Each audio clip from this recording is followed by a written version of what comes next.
Dying empires made for the best garage sales.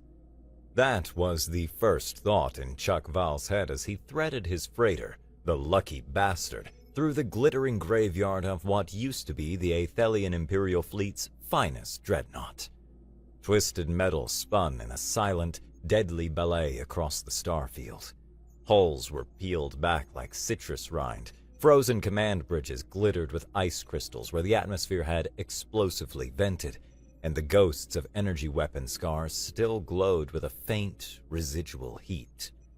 His kinetic barriers warped the light around the ship, deflecting the larger chunks of debris, but the constant, high-velocity spray of micrometeoroids and ionized particles was sandblasting the hull plating with the sound of 1,000 tiny needles. Kinetic barriers are holding at 70%, but they cannot stop the particle abrasion. A calm, synthesized voice announced from the cockpit speakers. Structural integrity is at 89% and dropping. This reminds me of the flawed Terran business model of loss leaders, which historically led to a 93% failure rate for startup companies attempting to penetrate established markets. Relax, Lucky, Chuck said, his hands moving on the controls to nudge the ship around a particularly large piece of armor plating that tumbled end over end. A few scratches builds character. My character is a state-of-the-art stochastic personality network. It requires no building, only routine maintenance, which you have neglected for the last 3 rotations. I'll run a full diagnostic when we get paid. This haul should cover it and then some. He gestured with his chin toward a mangled section of the dreadnought's superstructure, its command tower sheared clean off in a jagged wound of melted metal. Scan that section over there. Looks like part of the command deck. That's where they keep the expensive toys. Scanning, Lucky replied with the audible equivalent of an eye roll. The ship's external sensors painted a wireframe model on the main screen, highlighting points of interest. Detecting trace life signs. Faint. Athelian. Chuck's hands froze on the controls. Survivor? No way. That thing blew apart hours ago. The lifeboats would be long gone. My senses are rarely mistaken, unlike my pilot's sense of self-preservation. Furthermore, incoming energy signatures match an Athelian patrol squadron. Estimated time of arrival, 12 minutes. 12 minutes? Chuck's initial caution evaporated, replaced by the familiar, reckless thrill of a calculated risk. The promise of high-grade salvage was now mixed with a potent dose of morbid curiosity. Plenty of time for a little humanitarian rescue, and by humanitarian rescue, I mean looting. I have already logged your highly predictable and morally questionable intentions, Lucky said. Docking clamps engaged. Please try not to get us killed. When have I ever gotten us killed? Chuck asked, grabbing his helmet from its rack and sealing it with a satisfying hiss of compressed air. Statistically, it is only a matter of time. The inside of the wrecked command deck was a cathedral of destruction. Emergency lights flickered, casting long, dancing shadows across twisted bulkheads and the floating bodies of Athelian officers, their silver and black uniforms stark against the carnage. The air, thin and cold, was thick with the scent of superheated polymers and ionized metal. The only sound was the deep groan of stressed metal settling in the cold and the heavy thud of Chuck's magnetic boots on the deck plating. He swept his flashlight across the carnage, the beam illuminating a scene of calculated violence. Plasma scoring was concentrated on consoles and command chairs. This was no random battle. It was a surgical assassination, designed to decapitate the fleet's command structure in a single, brutal stroke. "Anything good, Lucky?" he muttered into his comm, his voice a low hum inside his helmet. Several intact data terminals, encrypted with Athelian military-grade ciphers. Breaking them would be trivial for me, but time-consuming for you. I am also detecting a high-value energy source consistent with a command-level personal sidearm. Now we're talking. He followed the signal, his boots crunching over shattered viewscreen glass. He stepped carefully over a corpse whose face was a mask of surprise, forever frozen in the instant of betrayal. He saw her. She was slumped against a shattered command console, her black armor cracked like porcelain. A wicked piece of shrapnel was embedded in her side, a pool of dark, viscous violet spreading slowly across the deck in the low gravity. Her helmet was gone, revealing a face of sharp, aristocratic beauty, high cheekbones, a strong jaw, and raven black hair plastered to her forehead with sweat and blood. Her gloved hand was inching, millimeter by millimeter, toward a plasma pistol just out of reach. He also noted a sleek vibroblade strapped to her boot, its hilt worn smooth from countless hours of practice. A professional's weapon. Stunning. Absolutely, breathtakingly, get-you-killed gorgeous. Chuck froze. Every instinct screamed at him. The smart move was to grab the pistol, the knife, and leave. A live Athelian, especially an officer from the looks of her uniform's cut, was more trouble than a whole cargo bay of stolen tech. She was the enemy, part of the Imperial machine that made his life as a freighter captain a constant game of cat and mouse. Patrol is now 9 minutes out. Lucky's voice chirped in his ear, devoid of emotion. I suggest prioritizing self-interest over your latent hero complex, which has a historical success rate of approximately 41% in similar narrative scenarios. He looked at her, at the fierce, stubborn spark in her eyes that refused to be extinguished even as her life bled out onto the deck. He saw the way her jaw was clenched against the pain, the sheer willpower keeping her conscious. He'd seen that look before, in the mirror, on his worst days. Damn it, Chuck sighed. The universe had a sick sense of humor. He holstered his own weapon and knelt beside her. Her eyes, a startling shade of deep amethyst, tracked him, narrowed with a potent mixture of suspicion and hate. "Easy there, soldier," he said, his voice tinny through the helmet speaker. "Looks like you've had a bad day." She didn't respond, her gaze unwavering. He reached for the shrapnel, and her hand twitched, a clear warning. "Look," he said, holding his hands up in a placating gesture. "I can leave you here to become ship decor, or you can let me pull this thing out so you don't bleed out before your friends get here. Your call." For a long moment, she just stared, the faint flicker of the emergency lights reflecting in her deep violet eyes. He could see the calculation happening, the lifetime of military discipline warring with the basic animal instinct to survive. Then, a short, imperceptible nod. "All right, this is gonna hurt like a motherfucker." He gripped the jagged metal and pulled. A choked gasp escaped her lips, her body arching in agony, but she didn't scream. He pressed a wad of medical sealant from his belt against the wound. It was a temporary fix at best. "Chuck," Lucky said, an uncharacteristic edge in its synthesized voice. "Patrol is 6 minutes out. We are out of time." Chuck looked from the bleeding Athelian to the exit. He could still make it. Richer, safer. He could be halfway across the sector before the patrol even realized what he'd taken. Son of a bitch, he muttered, scooping her up into his arms. She was lighter than he expected, but dense, all coiled muscle under the shattered armor. Her head lolled against his chest, the plasma pistol on the floor and the blade on her boot forgotten in the adrenaline-fueled rush to escape. As he carried her back toward the airlock, she stirred, her lips moving silently. He leaned his helmet closer to hear.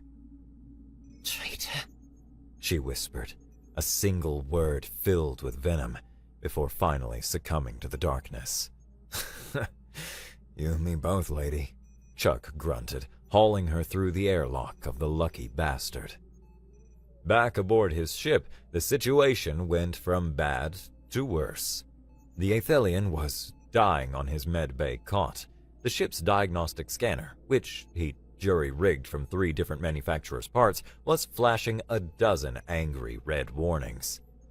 Her cellular structure is degrading, Lucky announced from the medbay speaker. Athelian physiology is highly regulated. The trauma has caused a cascading systemic failure. Her cobalt-based blood is incompatible with our iron-based medical supplies. Incompatible? What does that even mean? Chuck demanded, ripping open his primary medkit. It means your collagens would induce catastrophic cellular agglutination. In layman's terms, if you use that kit on her, you will kill her faster. Chuck stared at the woman on the cot. Her skin, a pale moon-white color, was taking on a grayish tint. Her breathing was shallow. He'd dragged her all the way here just to watch her die. That didn't sit right. He paced the small medbay, his magnetic boots clanking on the deck. His eyes landed on a sealed military-grade case tucked away in the back, something he'd lifted from a derelict explorer vessel years ago. An emergency deep space survival kit. He ripped it open. Inside, nestled in foam, was a single auto-injector filled with a fluid that swirled with captured light, a miniature galaxy in a vial. Universal Cellular Repair Nanites, Chuck read from the label. Autonomous programming. Caution, requires significant bioelectric energy to initialize when interfacing with unknown biology. We do not have an Athelian-compatible power source for that kind of initialization, Lucky pointed out, its tone suggesting the matter was closed. No, Chuck said, a crazy, desperate idea forming in his mind, born from a half-remembered lecture on xenobiology he'd once overheard in a smuggler's den. We don't. He looked from the vial to his own arm. What happens when you mix cobalt and iron at a molecular level? A violent exothermic reaction. A biological bomb. But what if you could harness that bomb? What if you could use the fire to forge a key? Chuck, your logic is fundamentally flawed, Lucky stated. Introducing your blood into her system will be a catastrophic poison. I know, Chuck said, grabbing a sterile syringe. I'm not trying to treat her. I'm trying to give the nanites a jump start, a lightning strike to get the engine running. He pushed up his sleeve, found a vein, and drew a syringe full of his own bright red blood. He didn't approach her IV line. Instead, with a surgeon's care he didn't know he possessed, he carefully injected his blood directly into the nanite auto-injector's vial. The silver fluid roiled, swirling with the crimson, turning a turbulent, stormy gray. He was priming the charge. He pressed the injector to the Athelian's neck and fired the cocktail into her system. For a second, nothing happened. Then her body seized, arching off the cot in a violent convulsion that made the metal frame groan. Alarms shrieked from the medical monitor, a dozen flatlines suddenly spiking into jagged, chaotic peaks. A faint shimmer of heat radiated from her skin, the air above her distorting. Her core temperature is spiking. The reaction is out of control. "Hold on!" Chuck yelled, more to himself than the AI, his hands hovering uselessly over her. He watched, helpless, as the battle raged inside her at a microscopic level. It was a war of incompatible biologies, with the nanites acting as battlefield commanders, fueled by the explosive energy of the conflict. He could almost feel the heat from across the room. The grayish tint of her skin receded, replaced by a flush of pale life. The jagged edges of the wound knitted together, the bleeding slowing to a sluggish ooze. Her breathing deepened, catching in a ragged hitch before evening out. The alarms on the monitor quieted, their frantic beeping replaced by a slow, steady pulse. It was the stupidest, most dangerous thing he'd ever done, and it had worked. The gash on her side was still open, though. He grabbed a roll of industrial-grade sealant tape from his toolkit. It was designed to patch hole breaches in a vacuum. It would have to do. He tore off a strip and pressed it firmly over the wound. It looked absurd, a crude patch on her otherwise perfect porcelain skin. Patrol is entering the debris field, Lucky warned. They are hailing us. Don't answer! Get us out of here now! Chuck yelled, sprinting for the cockpit. And find the quietest, darkest hole in this sector to hide in. Plotting a course for unwise decisions and future regrets, Lucky replied dryly. Engaging jump drive. The ship lurched, and the starfield dissolved into a smear of psychedelic light. She woke up with the speed and silence of a predator. One moment, Chuck was slumped in the pilot's chair, nursing a mug of lukewarm synth coffee, the exhaustion of the last few hours finally setting in. The next, a cold, sharp pressure was against his throat. A vibroblade, humming with deadly energy, was pressed just firmly enough to make its point.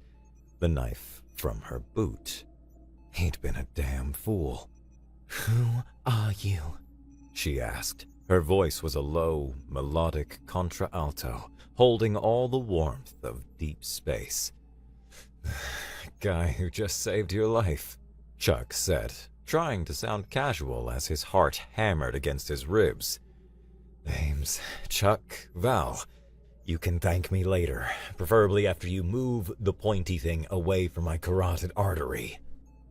"You are a human scavenger, a bottom feeder."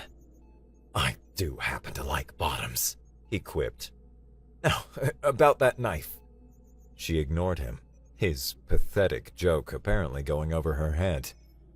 "I am Commander Fiona Vendetta of the Aethelian Imperial Fleet, commanding officer of the dreadnought Vindicator," she announced, her voice dripping with ice. "And you, Chuck Val, are my prisoner." The name landed in his gut with the weight of a dropped anvil.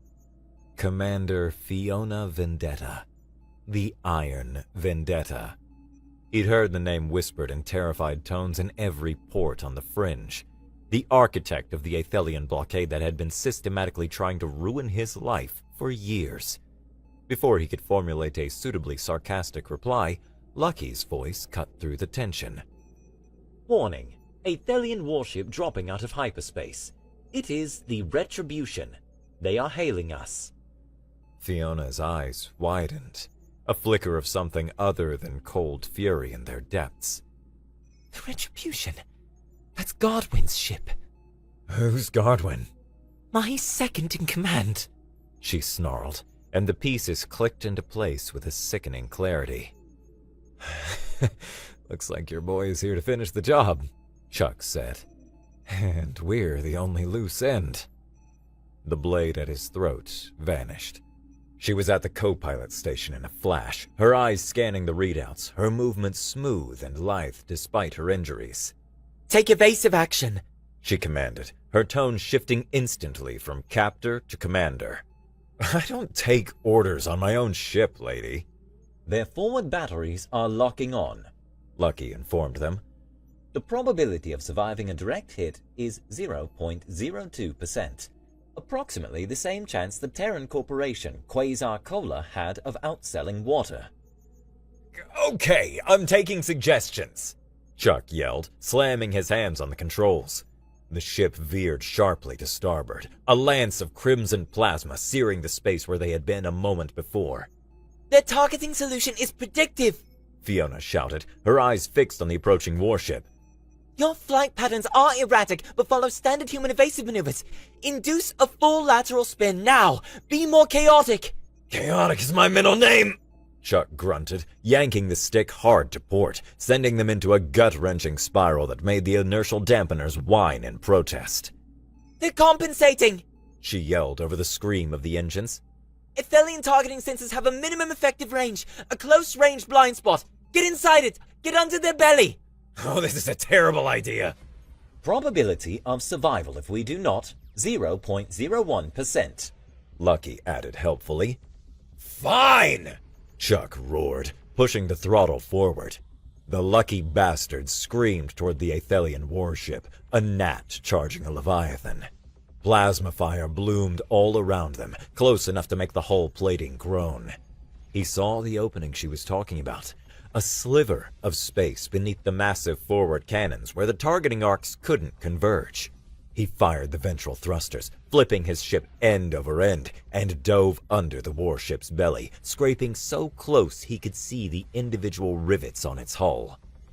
"Jump drive is charged," Lucky announced, its voice as calm as ever. "Do it!" Chuck and Fiona yelled in unison. The stars outside bled into streaks of light once more. The silence in the cockpit was heavier than a neutron star. They were safe, for the moment, drifting in an uncharted nebula whose swirling gases painted the viewport in hues of magenta and gold. "Okay," Chuck said, breaking the quiet as he ran a shaky hand through his hair. "New ground rules."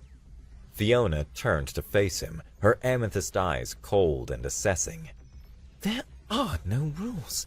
You are a human criminal. I am an Athelian commander." "Yeah, well, right now we're two enemies on the same most wanted list." Chuck shot back, getting to his feet. "So, here's the deal. You know I'm a smuggler. If your people catch me, I get spaced. Slowly." He took a step closer, crowding her space. "But I know you're alive. I know your own second-in-command is hunting you. If you report me, you report yourself. Guardman will paint you as a traitor who fled with a human terrorist. Your precious honor will be dust." The war behind her eyes was visible, a tangible force. Her rigid Athelian sense of duty was locked in a death grip with the cold, hard logic of survival. Her jaw was a tight line, her knuckles white where she gripped the edge of the console.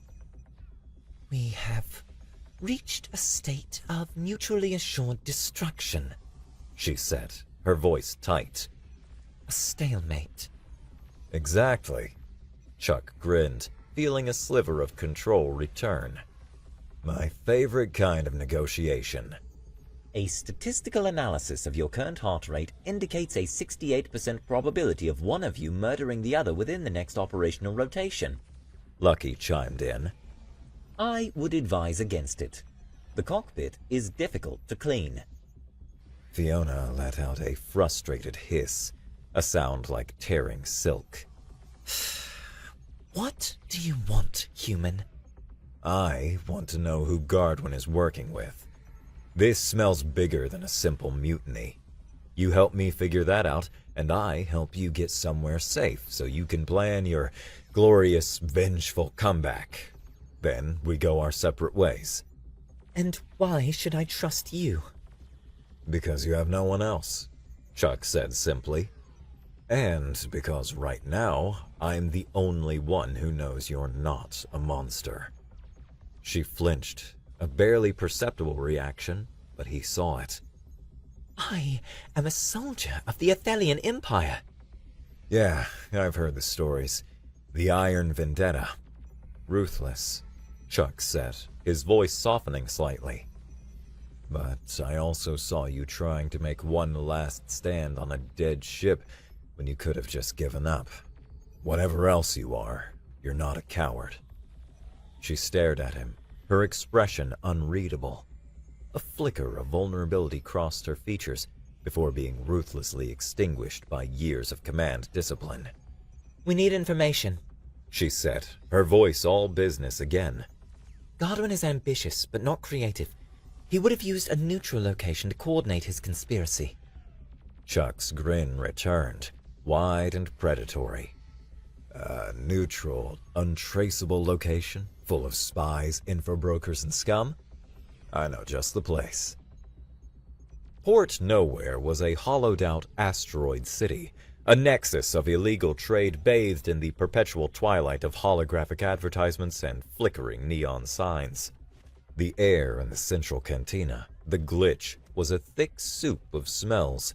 The chemical tang from a faulty sign, the sweet rot of spilled alien liquor, and the sharp, spicy scent from a vendor's grill frying something with too many legs. This is your solution? Fiona asked, her voice a low murmur. She wore a hooded cloak but moved with a military stiffness that screamed off-worlder. This den of filth.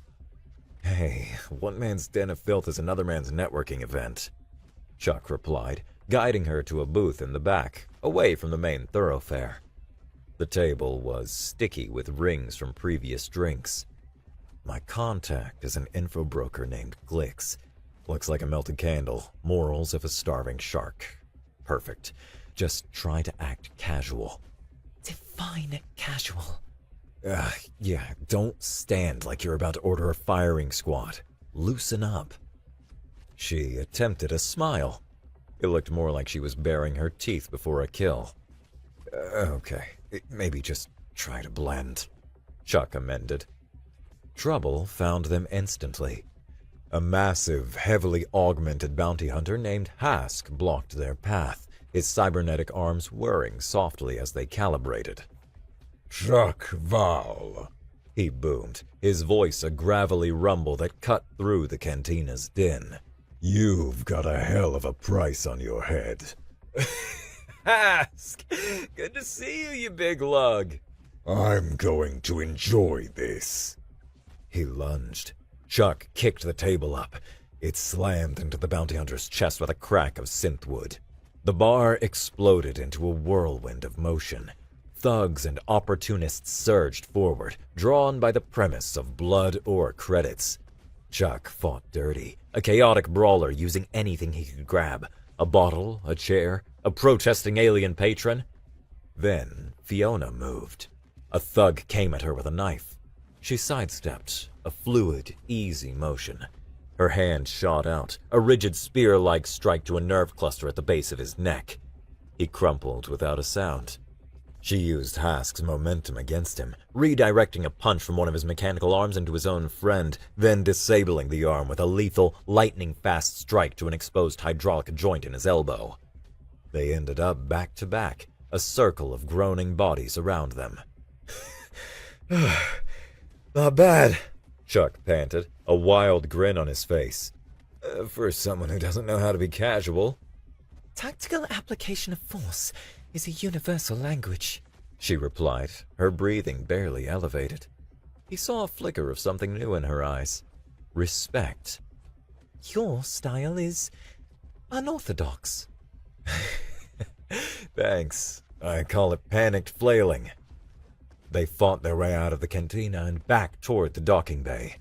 As they rounded a corner, Fiona held up a data chip she'd deftly lifted from Glix's pocket during the chaos. He was broadcasting his transaction logs on an open channel. Arrogant fool. The data points to a shell corporation working through the Viscar Mercantile Syndicate. Chuck felt a chill that had nothing to do with the station's spotty life support. The Viscar? The war profiteers?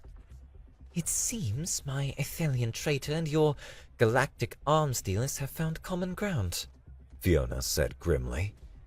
Hask has sealed the hangar doors, Lucky announced over their private comms.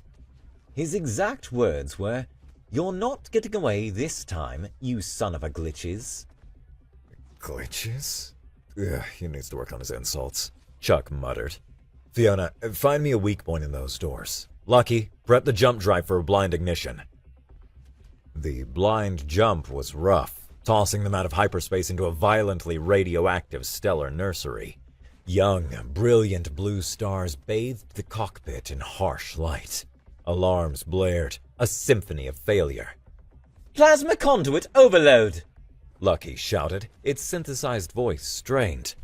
"Engine room is venting superheated plasma." "I'm on it!" Chuck yelled, sprinting from the cockpit. The engine room was a sweltering hell. The deck plates vibrated with the engine's distress, making his teeth ache. The air was so hot it tasted of metal. Chuck stripped to a grease-smeared tank top. A hairline crack in the main plasma conduit was spewing incandescent blue energy, painting the room in a deadly light.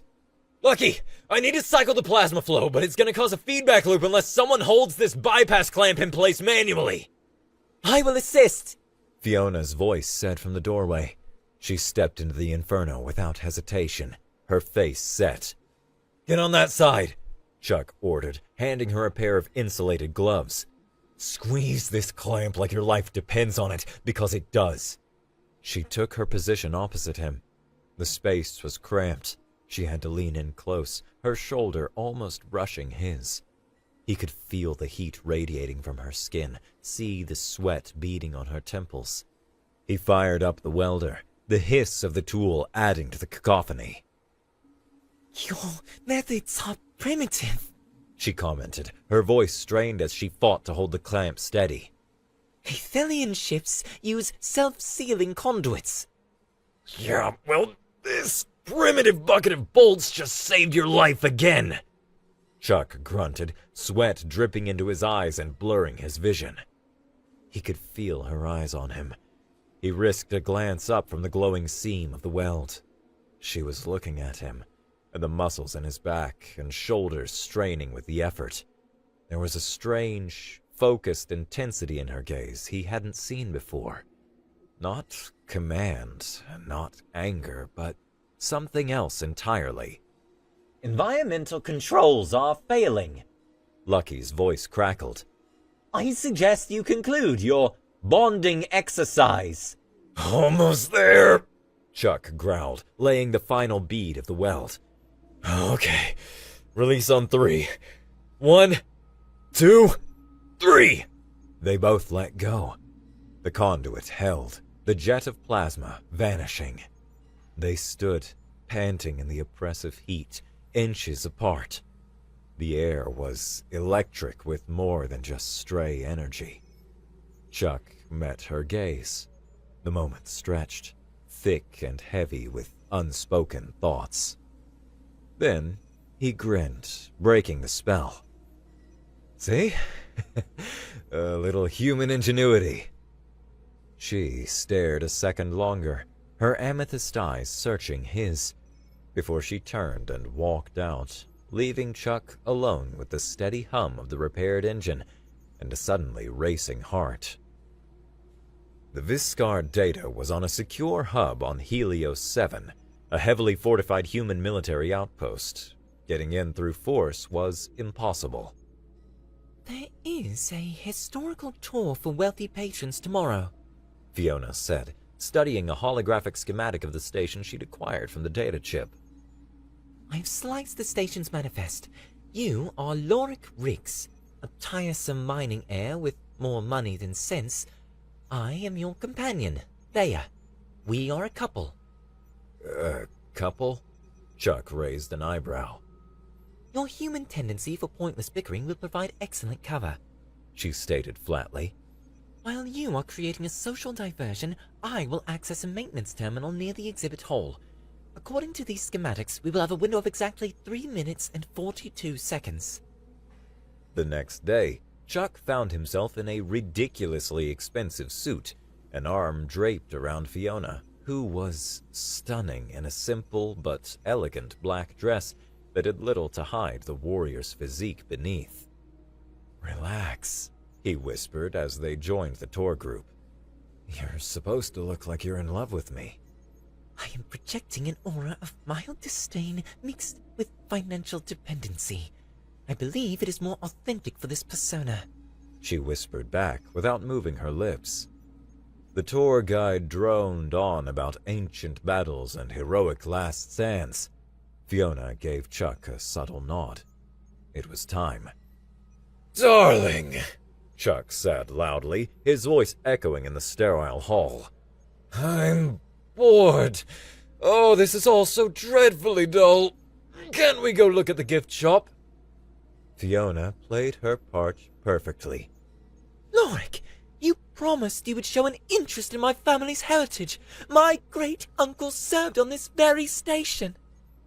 Their ridiculous, escalating argument drew stares from the other patrons and the bored-looking guards. While all eyes were on him, Fiona slipped away into a service corridor. It was perfect. until it wasn't. As Fiona was plunging her data spike into the terminal, a guard appeared at the far end of the corridor, ahead of schedule on his patrol.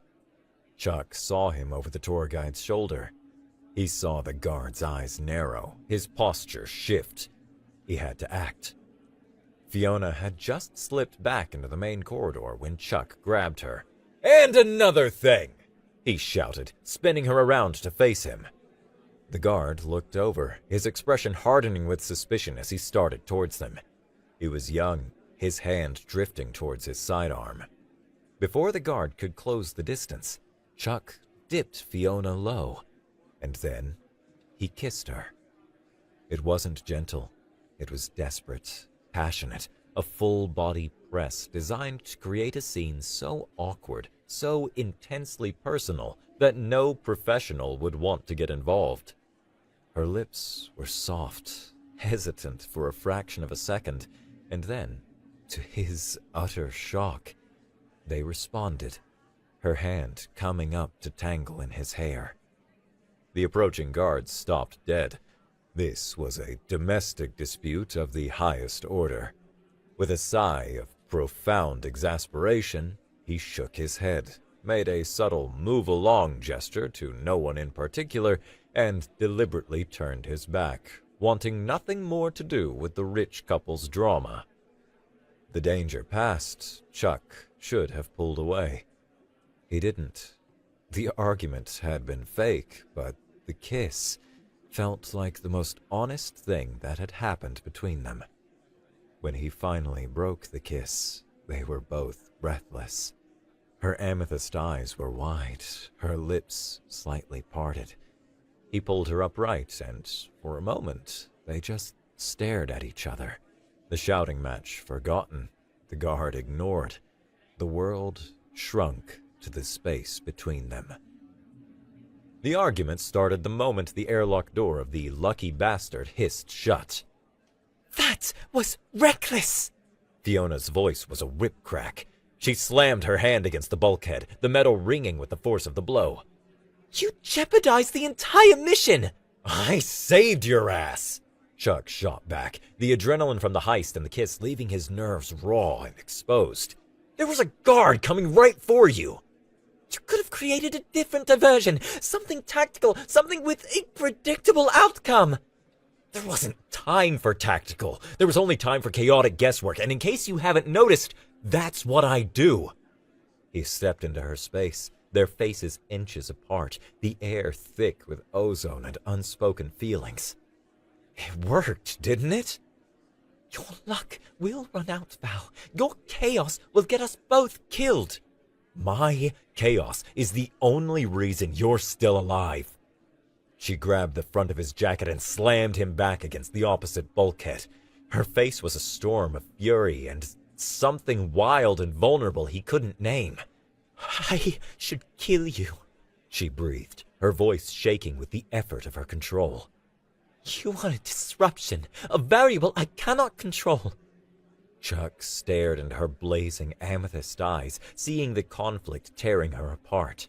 The commander versus the woman, order versus the chaos he represented. Then do it, he breathed back, his voice low and steady. Her lips trembled, her grip tightened. And then she kissed him.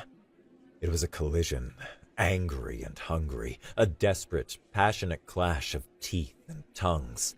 Her legendary control shattered into a million pieces. He wrapped his arms around her waist, lifting her against the wall, answering her fury with a hunger of his own that had been building since he first laid eyes on her. When they finally broke apart, they were gasping. They didn't speak, couldn't look at each other. The air crackled with the aftershock, thick with everything they had just admitted without saying a word. In the cockpit, the silence was a living thing. The fury had cooled into a fragile, heavy awkwardness. Chuck cleared his throat. So, that was... Don't... She cut him off, her voice quiet but firm. She wouldn't meet his eyes. Later. First, the data. The unspoken word hung between them. Later. A promise. Or a threat. He nodded, grateful for the sense of purpose. They worked side by side, the faint glow of the console illuminating their faces. The Viscar encryption was a nightmare. It's a fascinating fractal cipher, Fiona murmured, her fingers flying across the console. Unbreakable by conventional logic, each layer re-encrypts the one below it based on the attempt to breach the one above. So we're screwed. Conventional logic is the Athelian way, She corrected. A thoughtful look crossed her face. Your ship's AI, its programming is stochastic, chaotic. She finally looked at him, her eyes bright with a sudden, brilliant idea. Athelian security would never anticipate, well, you. It was the most absurdly unscientific thing Chuck had ever heard. It was perfect. "Lucky," Chuck said, leaning back in his chair. "You heard the lady. Give it a shot." Analyzing. The AI replied. This encryption is a symphony of mathematical perfection. Breaking it would be like adding a happy face to a somber masterpiece of Terran art. A crude defacement of elegant structure. Can you do it or not? I can be persuaded to rearrange the notes. For the next hour, they watched as Lucky assaulted the cipher with pure, weaponized chaos. It added emotional values to data blocks, introduced random variables based on stellar flare patterns, and searched for meaning in dissonant code. Then, a single word flashed on the screen. Decrypted. Rows of text scrolled into view. A video comms log. Guardwin Magnus's face appeared, opposite a gaunt Viscar with slender, multi-jointed limbs and skin like polished obsidian. They laid out the entire plan. False flag attacks on neutral colonies, the destruction of the Vindicator to create a martyr, all to push the galaxy into a full-scale war from which the Viscar would profit immensely. Billions would die. Fiona stared at the screen, her face pale. We have to stop him. Chuck looked at her, at the fire of righteous fury that had replaced the shock in her eyes. "Yeah," he said, placing his hand over hers on the console. "We do." "We can't just leak the data," Chuck argued, pacing the small cockpit. "Guardwin will brand it as human propaganda. The Viscar will deny everything and bury it under a mountain of credits and lawyers." You are correct, Fiona agreed. She turned from the viewport, her expression a mixture of grim purpose and terrifying excitement. Therefore, we cannot allow them the opportunity to discredit it. Guardwin is scheduled to make a formal address to the entire Imperial fleet in 2 days. He will do it from the fleet's command and control dreadnought, the voice of the Empire. Chuck felt a cold dread mix with a surge of adrenaline. No, absolutely not. We will infiltrate the dreadnought, She continued as if he hadn't spoken. We'll fight our way to the central communication hub, and during his live address, we will hijack the broadcast and play his treachery for the entire fleet to see. Chuck stared at her. "That's not a plan. That is a suicide note with diagrams." It is the only way to ensure the truth is seen by everyone, simultaneously. He ran a hand through his hair. The plan was insane. It was the most ridiculously, gloriously, chaotically human plan he had ever heard, and it had come from the most ordered Athelian he had ever met. He was definitely a bad influence on her. He broke into a slow grin. Hijack the Athelian flagship during a fleet-wide address. It's the stupidest plan I have ever heard. I am open to alternatives. Chuck laughed, a short, sharp bark of pure exhilaration. "Hell no, I'm in." The diplomatic shuttle was their Trojan horse. Dressed in stolen Athelian officer uniforms, they approached the gargantuan form of the Voice of the Empire, a city-sized behemoth of black metal and glowing energy conduits. "They're hailing us," Chuck said, his hands sweating inside the unfamiliar gloves. Put them through, Fiona ordered. A crisp, professional Athelian face appeared on the comm screen. This is Commander Vendetta, Fiona said, her voice pure, undiluted command. Priority mission for Admiral Magnus. Clearance code Omega 39er. The officer paused, his brow furrowing. "One moment, Commander." The screen went blank. "This isn't going to work," Chuck muttered, his heart pounding. It will, she said under her breath. Godwin is arrogant. He would have his techs run security sweeps for military backdoors and high-level command codes. He wouldn't have them check the diagnostic code for the atmospheric recyclers. Code Omega 39er isn't a security clearance. It's a ghost command I wrote into the life support mainframe years ago to allow for emergency overrides. On screen, the officer returned, his expression smooth once more. "Apologies for the delay, Commander. Clearance confirmed. Proceed to Hangar Bay 3. The moment the ramp lowered, they knew something was wrong. A full platoon of elite Marines was waiting, weapons raised. Godwin Magnus's face appeared on a giant screen above the hangar. "Fiona," he sneered. "Did you really think I wouldn't have your personal ghost codes flagged? You always were predictable. Kill them." The Marines opened fire. "So much for thorough!" Chuck yelled, kicking a supply crate over for cover. Nearby was a locker of emergency EVA gear. "Helmets, now!" They each snatched a helmet, sealing them on just as a plasma bolt vaporized the locker. New plan! We move! Fiona yelled, already returning fire with a scavenged pulse rifle. It was a running gunfight through sterile silver corridors of the dreadnought, a perfect, deadly fusion of her strategy and his mayhem. They blasted through the final door and tumbled into the central communication hub. It was a vast, circular room, the walls lined with blinking consoles. On every screen was Godwin Magnus's smug face, his address in progress. "Her death will not be in vain," Godwin was saying, his voice resonating with false grief. "It will be the fire that forges our victory." "Running out of time!" Chuck yelled, sealing the door as the sizzle of a cutting torch began to glow on the other side. "Do your thing!" Fiona threw herself at the master console. Her fingers danced across the interface. It's locked me out! Hardwired blocks on every system! "Then be more chaotic!" Chuck yelled back, laying down suppressing fire at the weakening door. "Don't break it! Rearrange it!" Her eyes widened in understanding. She dived into the raw data feed, not trying to bypass the security, but poisoning the source itself.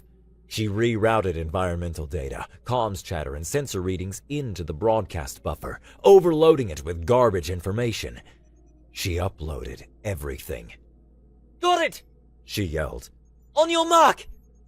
The cutting torch sliced through the final section of the door. "Now, Fiona! Light it up!" Chuck roared. He opened fire as the door blew inward. At the same moment, Fiona slammed her fist down on the console. On every screen in the fleet, Godwin's triumphant image flickered, stuttered, and was replaced by his own calm voice discussing casualty projections with a multi-limbed Viscar. The effect was instantaneous. Outside the dreadnought's viewports, the disciplined formations of the Athelian fleet dissolved into chaos as ships loyal to the old command opened fire on those controlled by Godwin's co-conspirators. A civil war erupted in the vacuum of space. On the main screen, Godwin's face reappeared, contorted with rage. Vaporize that entire deck! I want nothing left but atoms! The ship shuddered violently. Red alert klaxons blared. Time to go! Chuck yelled as Marines, clad in black armor, began pouring into the room. They were back to back in the center of the room, the air thick with smoke and the smell of burnt circuits. Chuck's pistol clicked empty. Fiona was down to her last energy cell. The dreadnought was tearing itself apart around them, groaning like a dying beast. Any bright ideas, Commander? Chuck yelled over the chaos. We're out of exits! Fiona, using her innate knowledge of the ship's architecture, scanned their prison, her eyes darting over circuits and support beams. Her eyes widened. There! She screamed, pointing at the internal bulkhead to their right. The schematics! The aft emergency pod bay is through that wall, but the bulkhead is shielded! Chuck followed her gaze, then looked at a massive power conduit running along the wall, sparks flying from a damaged junction. The insane idea formed in his mind, a perfect marriage of her knowledge and his chaos. Well, Chuck said, a wild, manic grin spreading across his face. Ever surf a plasma wave? What? He didn't wait for an answer. He grabbed her hand, pulling her toward the sputtering conduit. On my mark, brace for impact! He yelled, hot-wiring the junction with the butt of his empty pistol. The conduit began to glow, its low hum rising to an unbearable shriek. What are you doing?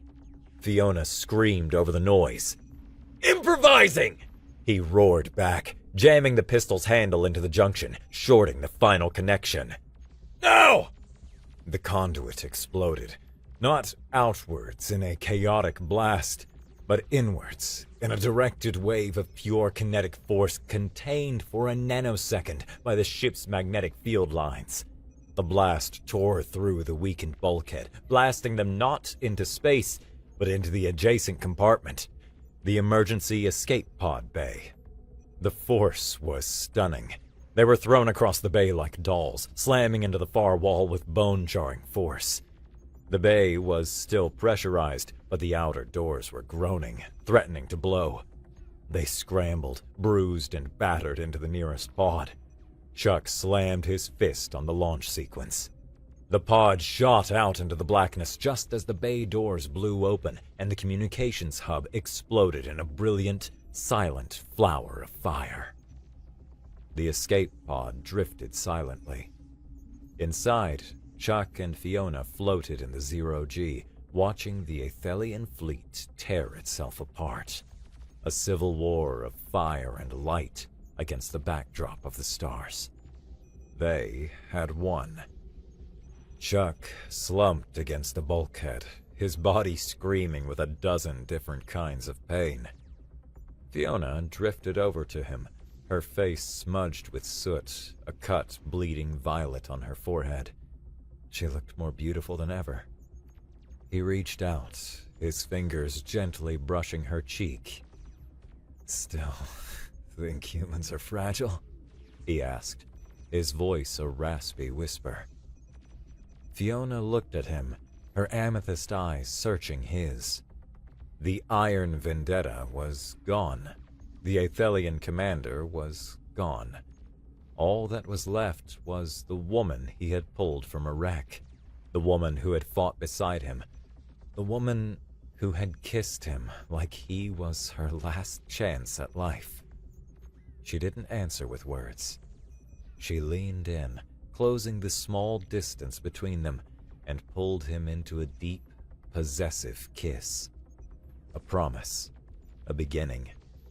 They were the two most wanted people in the galaxy, betrayed by their own people, with no allies, no home, and a list of enemies a mile long. They had nothing but a stolen escape pod and each other, and they had never been more free.